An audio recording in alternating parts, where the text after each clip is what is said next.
So we're going to kick off now, but just before I do that, remember that please use whatever social media of choice you have. I have switched to Blue Sky myself. However, there are others apparently. #PGConnect, I would recommend you use if you use that to make sure that people know what you're saying. Obviously, the other side of it is don't forget, you can ask questions. I will make sure that you can ask questions. I will be around, and don't worry, if you're shy, I will probably find a way to ask these guys questions. But thankfully, I don't have to do that for most of the time. We're very lucky that we have a great set of hosts. Anyway, we have with us Chris Meredith from Xsolla. We've got Nick Poole from Ukie. We've got Stuart Dinsey from Curve Games. And we've got Charlotte Cook from Team 17. And they're going to tell us about playing by the new rules, game development under the new Digital Markets Act. Guys, over to you. Hi everybody, thanks for making the time to join us today. Well, that's great. I'm really pleased to be here with such an esteemed panel, chairing this fireside chat today, which I think is about a really important subject that everybody's got an opinion on. It's a little bit in the future, but at the same point in time, I want the discussion today to talk about how we morph from where we are today towards that point in time. So joining me today, I've got Charlotte Cook, who's Commercial Director at Team 17, been delivering commercial success at Team 17 for over 2 years now, Ambassador of Women in Games, and a board member of the Great Ormond Street Children's Hospital Gaming Advisory Panel. Next to her, we have the esteemed Nick Poole, OBE, who's got a very impressive career with Government Media Task Force, European Commission Culture and Technology, and now is leading the charge of the, I like to say, revitalised Ukie. So thanks for joining us today, Nick. And then finally, and by no means last, we have Mr. Stuart Dinsey, a true goat of the gaming industry, who having launched both MCV and also CDW with his company Intent Media, and was also responsible for rolling out Develop back in the day. I won't talk to the date with that because it'll age him, and I don't think he'll want to do that. He's now leading the charge with Curve, doing a great job there as chairman and CEO, and in his spare time, I hear he's an avid fan of Stevenage football. So today we're going to discuss the new challenges and opportunities for developers in the face of the European Marketing Act. And we'll talk more beyond that as well, particularly as that comes into force on a timeline that is yet to be really defined. Last year really posed a significant challenge for the video games industry, but nevertheless, mobile gaming still remains a beacon of accessibility and innovation. Xsolla did their own state of play report this year, and the numbers are increasing massively. We're looking to have a market by 27 that is close to 120 billion. And from last year's projections, that was now down around 98. So we are increasing massively towards that. So with millions of players worldwide and the market that continues to grow massively, what's the future mobile games what's the promise behind that? What are we going to do in regards to making sure that we can all be part of that and also realize those opportunities? So in consideration of those questions, and also the DMA, our session today will really focus on two critical parts: monetization challenges and opportunities, and then opportunities for growth and also for innovation. So I've got questions around that. We'll expand that with the knowledge and the experience the guys got here, and then we'll take that further afield. Hopefully at the end of this conversation, or the end of the channel, we'll be able to have a Q&A where we can open up to the floor as well. So, as you all know, the DMA is set to reshape how digital platforms fundamentally operate. When, where, none of us know right now, but it will have an impact on the gaming industry. That cannot be overstated. Monetization strategies in mobile gaming are the transforming light of the DMA. Again, I want to dig into that a little bit more in regards to having a very split DMA. We've got a UK-centric one, European-centric one. We've got to figure out what that actually means. But it's clear that the mobile industry, the mobile gaming industry, is very much a center point of what the future aspirations for the DMA looks to achieve. So in light of alternative payment solutions and to reduce a reliance on platform commissions significantly, how are developers going to generate revenue going forward into this new world? And in light of the DMA, the questions I will really want to get into, and this is what I'm going to ask this panel with, how might introducing alternative app stores and payment options impact in-play purchase models and revenue streams. That's the first part. And also, what do they think the competition in mobile ecosystems will lead to? New consumer-friendly pricing models? What innovations do you think that will actually open up to? So having put those out there, let's start with ladies first. Charlotte, what are your views around DMA, line to those questions? What are your thoughts? I think obviously it's always a positive when you're looking at sort of revenue streams and there's possibilities for new ones to open up. I think, where I work, we're not very mobile heavy focused, we're more PC console, and I think what this definitely opens up is an opportunity to look at alignment of distribution models, revenue streams that we are used to dealing with in that area of the business, and sort of being able to replicate them and maybe bring more IP or more games actually over to the mobile platform, because there's now an opportunity to kind of look at having similar business models. Yeah. I think split strategy is always hard and probably challenging for smaller businesses. So I think the way the DMA rolls out, obviously with the UK, the EU, Sure. and how then you would have to apply it globally, could present challenges. But I think fundamentally it's opening up a door that is untapped at the minute, and it's going to allow for sort of experimentation, which will benefit not only publishers, developers, but consumers, because there'll be more competitive pricing models, product lifecycle management opportunities that currently maybe don't exist within the mobile space. No, that makes sense. I think that leads on with you, Stu, really, in terms of Curve, their balance between the different platforms. Do you see this change that DMA is going to bring about as opening up opportunities that you can now have to be more mobile savvy or have to be more involved? I think it's more an evolution generally across all the platforms, across all the sectors where developers particularly and publishers are looking for the opportunity to keep more of their money and the opportunity to have more channels to reach consumers. If we look at where we were as Curve started life as a developer. We were a developer, we were a work-for-hire developer, and we found it increasingly difficult to get the work from publishers. So we started publishing our own games, and then we started publishing third-party games. At that point, we had first-mover advantage because we started using the digital retail stores when the bigger companies weren't, because they were having to look after the relationships with the high street retail and discounting and pricing, and we had this immediate ability to promote through discounting. So at that point, Curve and Team 17 actually, and Devolver, we all had first mover advantage. Yeah. Okay. We don't anymore because high street retail has effectively disappeared. And everybody is on Steam. So remember there were companies that refused to go on Steam, like Ubisoft and Sony and Microsoft. So everybody is on Steam, and also people are comfortable downloading games on console. I think where we are now is the beginning of what will become the norm, but you can't quite see it. So one of my favourite expressions is, it takes years to be an overnight success. So right now, it doesn't feel like it's going to change the market, but the options are there. And also with companies like Xsolla and their competitors, the helping hand is there for developers to find a new way of getting to market, retaining more revenue, and having first mover advantage. I think that's where we are right now. Yeah, and so with those better choices to ease your options about making money and make more value from what you've got, I guess that transition into more choice has got to be a good thing, right? Somewhere down the line. Always. Sorry, Nick, what's your thoughts on this from an independent Yeah, I think a more diverse and level playing field for developers is a good thing per se. So I think it's important not to think we have to wait for the legislation or regulation to come along. And there are significant points of divergence between the European DMA and how that's being interpreted into the Digital Markets Competition and Consumers Act here in the UK. So it is going to take some time before we understand what those regulatory differences look like and how we lean into them. But that said, a more plural ecosystem for developers to find a player and to find ways of making money, we can get busy doing that anyway. And so I think the important is to build that new knowledge, build that capability, be adventurous, be open to new models, and then when that enabling legislation comes along, say, okay, how does that change in the ecosystem enable us to do those things we're already heading towards?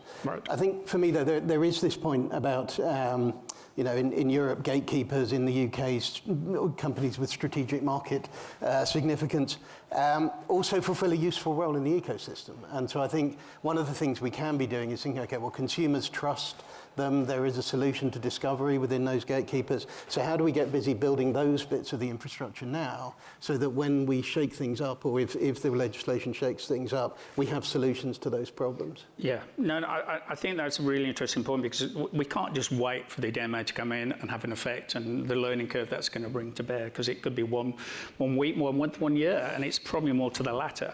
So in the meantime, life goes on. And in the meantime, there is more payment solution choices in the market. The market's getting more congested. The market's still increasing. So it's incumbent on the players, therefore, to be more aggressive, to be like, what is the solution I'm going to work to today, knowing this is coming down the line. So what are you doing at curves to, and knowing that between the point of where the DMA hits and where you are today, how's that gap working for you guys? Well, we're the publisher, so what we do starts with what the developer wants to do, and they can be of all different shapes and sizes and desires. So our biggest game, for example, Human Fall Flat, the developer of that game simply does not believe in monetization in-game. So we've sold over 50 million units of this game, including 5 million on mobile, and he will flatly refuses any attempt, particularly in China, to monetize in-game content. So whatever. Is that because he's made so much money anyway? No, he doesn't believe in it. He's fundamentally against it. Okay? So everything we've done has been free updates. And you know what? It's worked, hasn't it? Because we've sold over 50 million units. Yeah. So I think it depends on the developer, and we will listen to them. I think the difference for us as a business now, and probably the same with others, they're all bigger than us, but similar to us, is that we're probably looking at smaller budget games. We're probably looking at how we take games onto these other platforms, and then those mechanics, transactions, small transactions suddenly become really important. Yeah. So if consumers are restricted in how many credit cards can be used or whatever, that's not going to help the growth of that. So we're interested in the skills of the developer and what the developer wants, right, rather than us having some big curve, this is the way we do it. Yeah, I guess that brings up an interesting point, really, between the needs to make sure your ROI is going to be achieved with any kind of the development that you're looking to do, or partnership with a developer, but at the same point in time, marrying their wants and their expectations between what the go-to-market strategy should be. So it's going to bring a closer alliance on the knowledge of the market into play with you guys, one of thought, to be able to get that balance correct. And is that the same transition that Team 17, you think, will be facing, Charlotte?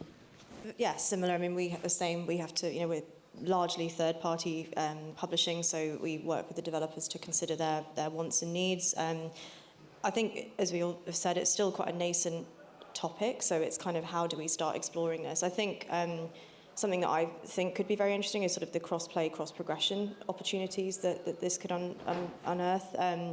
We have an IP called Hell Let Loose. It's a Team 17 first-party IP, so that's one we own. And potentially, if we were trying to look at entering markets where maybe there's a lower barrier to entry in terms of price, right, a mobile strategy could be beneficial there. So I think it definitely opens up possibilities and new thinking and maybe new challenges. And I think also we can look at some of our successful IP and think, would this now work in mobile in a way that maybe a few years ago we would never have considered doing. So sure. It's exciting, I think, to have those options, but it's still very early days, and it needs to be right for the player as well. You don't want to just create sort of monetization for the sake of monetization. No, not at all. But a lot of people I'm speaking to are seeing an acceleration in the marketplace where, be it considerations towards AI or getting a quicker route to market or getting a quicker return on what the investment's been. So time is going to get more squeezed, one would think, in regards to what's going to be going on over this period of time. And so from a Ukie point of view, Nick, how are you positioning the capabilities to support this infrastructure with the speed of change, new opportunities, way more consideration towards the sum of the parts to to get to one thing. It's a lot, right? It is, and I think there's two levels to that. There's a strategic policy level intervention that says, okay, let's understand what the regulations are saying, what they're allowing, what they're disallowing. I think there is a real risk that you break up a duopoly and you create a new generation of lots of walled gardens. So if we want that vision of, cross-play, cross-progression, how are we actually going to power that kind of interoperability between these platforms? I think it's going to be absolutely key. So there's those big set pieces, but there's also just helping businesses to understand, as Stuart says, you're going to be able to have the freedom to carve out the right business model for the right game for the player. That creates enormous opportunities to make games more accessible and affordable, which is brilliant. It also has the risk of potentially confusing the hell out of the consumer. Yep. And so we need to find ways of educating ourselves as an industry about how do we help the players navigate what could become a really quite plural environment. Yeah, no, absolutely. And it always amazes me when I talk to developers that understanding the intensely creative, that great innovation in terms of the development side, but that journey through monetization, that journey into what go-to-market is almost a secondary consideration to we're just going to focus on the game. And now, and it'd be interesting to get your perspective, you can't do one. You'll have to do all three, and it's back to what Stu was saying. It's about that consideration of what the needs are of the developer, but at the same time, you've got to take them on the journey, and they've got to be relevant to, well, this is what a monetization model for us in this context with this game looks like. So is that something that Curve already do, Stu, or is that a new... In this particular space, we've started working with Xsolla. Yeah. So we're starting to understand how a web store works, but we see it as a work in progress. But with regards to developers, and you're absolutely right, the developer will often be thinking solely about the game. A publisher only adds value when a publisher is doing the things that the developer doesn't want to do. Right. Okay, so, or adding something that a developer can't do. So there is lots of reasons why a developer should self-publish, and those reasons increase. And every time something like this emerges, if a developer wants to look into it and do it themselves, they could be very, very successful. But similarly, a publisher has to then raise its game. Yeah. And if we can learn those skills so that we have a template or a system that works for, we know how this works, in the same way as we know how BD and gaining revenue from your content all over the world with lots of different partners works, rather than you having to hire somebody to do it. And that goes right back to the early days of indie, which was when publishers emerged. It was things like, we'll handle submissions for you, right. And we'll handle classification for you. There's off-the-shelf solutions for a lot of those now, and there's independent agencies that you can use. So you can put those pieces together. Right. So I think for a publisher to learn how to say, we've got this, is really important, but it's a work in progress. We don't currently have those skills, which is why I go back to the tools and the initiatives that your company's doing, and I'm sure your competitors are doing as well. Maybe. And if they're not, they're daft. I think that's the point we're at, because we are trying to learn, but there's no reason why a studio shouldn't learn it at the same time as a publisher, so that that studio can feel that they have the power when it comes to deciding how they go to market. I couldn't agree more in that respect, Stu. I think that learning that is continuous, and that learning of speed of execution, which is now very relevant, is something that it's not a maybe, it's a has to be. It's just how do you do it, and it's not only bespoke in each company, but it's also going to be bespoke with every relationship that company has with the developer. I guess that's the same for Team 17 as well, Charlotte, right? Yeah, I think the market's tough. You need to have as many tools in your arsenal as possible to know how you can bring games to market in different ways. So it's imperative, if you want to be competitive and your games succeed in the best way possible, that you know all the options available for those games. But I know Team 17, especially on the commercial side, we have a very consultative approach with our developers. So we will talk them through, we'll recommend best practice. Sometimes they come to the table with suggestions that might be new to us, and then you kind of collaborate on them. But I think it's always about sort of having a full suite of, like a menu of options. And obviously partnering with, service providers such as yourself helps us be more nimble, agile, and kind of we can make things happen quicker, which is also essential in this market. It's all good, right? Yeah. I think from an interesting point then from your point of view, Nick, so that's showing that there are going to be more parts that you have to interact with to get to the one solution. We're bringing on new partners to work with our existing solutions. We've just taken a relationship with AppFlyer to sort of just broaden, and back to what Stu said, broaden the ability to deliver, because it's all about delivery. So from a Ukie point of view, that's, I guess, you've got to put your arms around a much bigger area now, a much bigger suite of suppliers that are going to be making the difference towards that single centre point. And it's super exciting, right? This is a much broader ecosystem than it was even going back to 10, 15 years ago. And I think those old boundaries between publisher, developer, you know, who sits where in the ecosystem, co-dev, work for hire, those are blurring increasingly. More people are working in different modes, increasingly supported by a range of, you know, off-the-shelf turnkey solutions, kind of things that people can pick up. I think, you know, ostensibly, we've heard a lot today about how, you know, when there is growth, it's going to be centred on a very small number of games.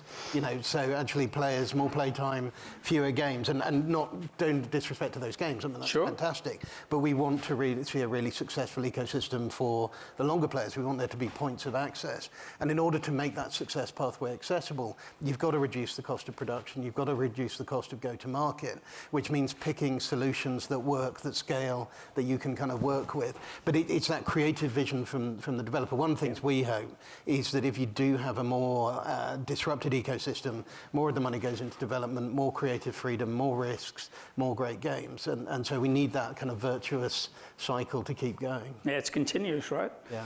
So that sort of brings us on nicely to the next area of discussion, and that's for opportunities for growth and innovation. And my big hope for the DMA is it does foster openness and a transparency and a levelling of the playing field, to your point before, Nick. And hopefully the DMA will empower the smaller studios, encourage them with alternative distribution models, and also spur cross-platform innovation as well. But I really want to know from the panelists what you think about the future of the industry, considering this openness. Do you think it will foster a greater cross-market platform? And do you think it would enable more seamless game experiences? Do you think that will, whenever it happens, will be a consequence? Let's start with you, Stu.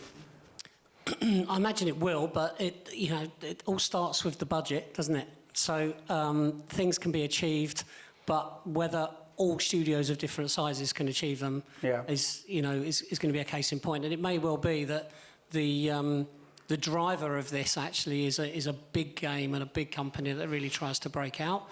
We've seen companies try to do that in the past and fail, but it may be that they've got more chance of succeeding this time, right? From our perspective, and we can, all of us in the room, we tend to look at it from our own perspective, so I apologise for that. For us, given what the market's been through, for us, I think the exciting thing is that it feels like indie's going to become indie again. And Curve lost its way, let alone anybody else. So this idea of, everything had to start at $2 million, $2 to $5 million, triple I, really a lot of us ended up publishing bloated average games which were a little bit more expensive and not as good as the AAAs, which in the old days used to be called B games, which just filled up retail and nobody really bought. And I know that because I used to get them all to advertise with me. But but indie gaming, if everybody is now looking more closely at budget and smaller games and the where that game can go, so. Unity were on, weren't they, earlier, saying that the WeChat games market is already worth $5 billion. Yeah. I think that's the really exciting thing for us. And whilst it's obviously terribly sad for the industry that there have been so many redundancies, what's also going to happen is lots of talented people are going to get together and form a different type of studio, smaller studios, different types of objectives. And companies like us, we're started signing different types of games, smaller games, more flexible games that might take a while to succeed, and also we need to be able to be in a position to survive failure. We want shots at goal. We want to try things out and survive failure. That period that we've just been through, where everything started at $2 million and went up to $10 million, the reason why it's all fallen over is because the price of failure was so high. Lots of people, the word scaling, hiring loads of people, IPOing, getting sold, making money men even more money. I think we've moved on a little bit from that, and I think there's going to be a different type of investor as well. There's going to be more tech savvy. He's going to understand a developer, understand the different nuances of a mobile company or a free-to-play company or a web browser-based company. So I think there's loads of opportunities. But with all of that need to churn in regards to making more product to get through the systems and more platforms to do it, how are you going to balance that between Web3 and WeChat and all the new platforms? Are you going to be able to sort of like one solution will fit all those and make it sure? No, we're absolutely right. We'll specialise. I mean, we've generally not done mobile. We've licensed out on mobile, and we just did a Crunchyroll deal last week. But that was evidence of us taking a long-term view of the development partners that we'd signed with. One of those games, 10 Second Ninja, I think we signed maybe seven years ago. Right. And we're still trying to find places to put that content to support that developer. But we will stick to what we know until our organisation changes and those extra skills are brought in. But to build them from the ground up is going to be driven by managing things like overhead and skills. So I think there'll be areas where companies that we've never heard of are going to be very, very, very well known in the space of 18 months, 2 years. Yeah, and it's that innovation of new skill sets as well. Where's that skill going to come from, and that sort of fit into the current skill sets? Will they fit into the current skill sets? I don't know. I mean, that must bring an interesting challenge for Ukie in respect of going through all of the platform innovations over the last 10 years, but now all of a sudden tomorrow it's going to be WeChat, and it's going to be Discord, and it's going to be on and on and on. And it's completely undiscovered country for most people. And yes, a lot of people, a small amount of people are making a lot of money from that. So in regards to providing guidance and making sure that you're having what's happening in the UK and into Europe, which I know you're operating in now as well, how are Ukie going to make sure they add value to that kind of challenge? Yeah, I mean, I think, as you say, it's really early doors here, so we're looking at how this is going to evolve. I think there's a utopian vision. There's the kind of greater freedom, more money comes through. There's a slightly dystopian one that Dev is looking at, instead of a duopoly, 150 different platforms, 150 different marketing strategies, 150 different payment gateways, and trying to navigate all of that. So I think as that picture evolves, there are two things I think we need to do. Socialise knowledge is kind of share, network, bring people together and say, okay, what are you doing? What are we doing? How's it working? I think then we do need guidelines and standards industry-wide, because one of the things that, that there is a risk that if you break things open, consumers are suddenly faced with a vast ocean of choice and they don't know how to navigate it. And I think what we'll see is that probably will coalesce back into some industry norms. But the critical thing is those are industry-led rather than applied to the industry from the outside. So if we can come together to raise our skills base and also look at how we coalesce long-term solutions that are going to keep, because the player is king, if we're going to keep consumers on board and not confuse them, we have to start to evolve those norms for ourselves. No, that makes a lot of sense. I think also an opportunity, I know you and I have touched on this before, the skills that I know are currently not within gaming, but the skills that I'm a WeChat platform expert, or I'm this platform expert, there's an opportunity for them to sort of morph over and add value, and then really morph into this environment to be able to provide those two value points. So that'll be part of your remit as well, to make sure that new talent that is not specifically gaming talent will actually add value to the greater good. Completely. And if I may just on that as well, I said this morning in the keynote that the thing is to focus all of your energy not on fighting the old but building the new. I think there is, how precious are we going to be about where we are now, and how willing are we going to be to lean into new solutions, because everybody's going on a journey of learning, and everybody's got a view on, the trust, the reliability, how these platforms are going to pan out. I think we really have to set our minds to being front foot, future-facing, ready to scale these solutions and try things out, because otherwise there is a risk that lots of territories are moving super fast on this, and we need to be keeping up in that race. No, quite right. And in Team 17's instance, Charlotte, that transition to now multiple choices coming out of what you're already doing, do better with what you've already got, but do even better with a new innovation, and also make sure the skill sets transfer from one to another, which obviously they do and don't at the same time. It's a lot. It's a lot to sort of bring, even with a publisher of your stature and size, to be able to bring all of that together and say, okay, here's our new partner developer, here's our proposition that does all of those things for you. It has to be a step process, one would have thought. Yeah, I mean, it's a challenge, and I think you have to be willing to fail as well. You know, you, as much as you want it to be successful, I think you have to be willing to go into things and try things and know that it might not work, but learn from it. And as you say, then how do you apply that going forward? I think with this in particular, I think lowering the barriers to entry is good, but I think what you just need to tread the path carefully, because there was a time a few years ago when everybody was trying to launch their own launchers for games.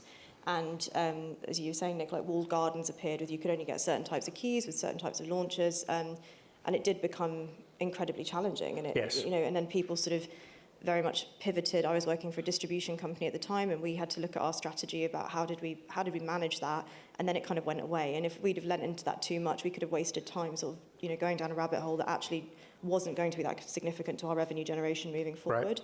Right. So I think, yeah, it's finding the right balance within your organisation, you know, having that strategic opportunity. I think as an industry, we tend to wait for a big player to move first, or somebody to move first. I think in this case, Epic have obviously done that, so we kind of have best practice being shown with Fortnite across the industry. And how do you learn from what they're doing, their mistakes? You know, and I think that's something that quite often, especially in the indie space, we have the luxury of kind of being able to have that, and looking at bigger companies and how they apply it. So that's how I would probably structure it moving forward. A lot of challenges, right? Yeah. A lot of challenges to bring all that together. So as we sort of end towards wrapping up, I'd like to reflect on the sort of actionable strategies for developers and publishers in light of the conversations we've had, and really ask, how can developers ensure their games are discoverable? Because we are now merging from the monetization into what the go-to-market is. And how can they be competitive on the alternative, whatever they might well be, app stores? And I know it's a question in the front of you, Stu, but towards that kind of answer, what would you be talking about? Well, I think any developer that has a profile has an advantage. Any developer that is willing to share their road to completion of the project, to discuss that, to build a community saying, we're thinking of doing this, what do you think? All of those kind of things gives you an advantage. Yep. You know, we're a publisher. Our job is to build a community, but we also expect the developer to have already done something to de-risk our decision to sign it. So if a studio can, a developer, individual or studio can do that, then they're keeping the power when it comes to whether they choose to bring a publisher in or self-publish. The other thing I would say is, don't let other people tell you, don't do this, don't do that. You decide what works for you, but make sure that it makes financial sense. Don't go off there, you know, don't be a pioneer and get the arrows in your back. Don't do that in the current environment. Yes. When we were growing Curve, we did things that other publishers wouldn't do. So, for example, we signed with Charlotte's Steam key aggregation company, Gemba, when most of the big companies wouldn't do it because they thought they were protecting price and all this, that, and the other. And it was massively important to us as a small company.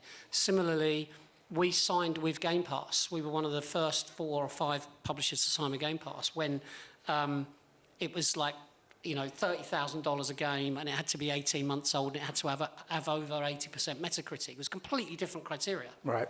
But all the big companies said, oh no, that's not going to work.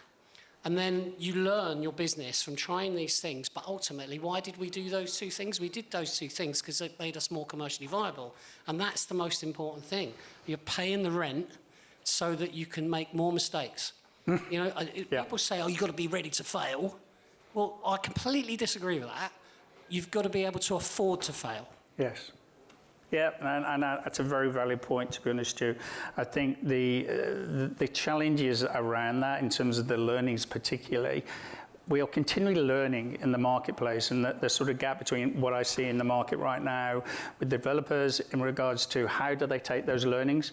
I mean, rule number one, whether you agree or not, in terms of the community, build your community. As soon as you get wherever you start building that community, because that gives you leverage, right? That gives you a definable revenue sort of balance in regards to when to talk to publishers and what you can actually do. But those learnings that you've experienced, Charlotte, with Team 17, what would you say what would you give back to the audience today? What were the best learnings you've had across your time?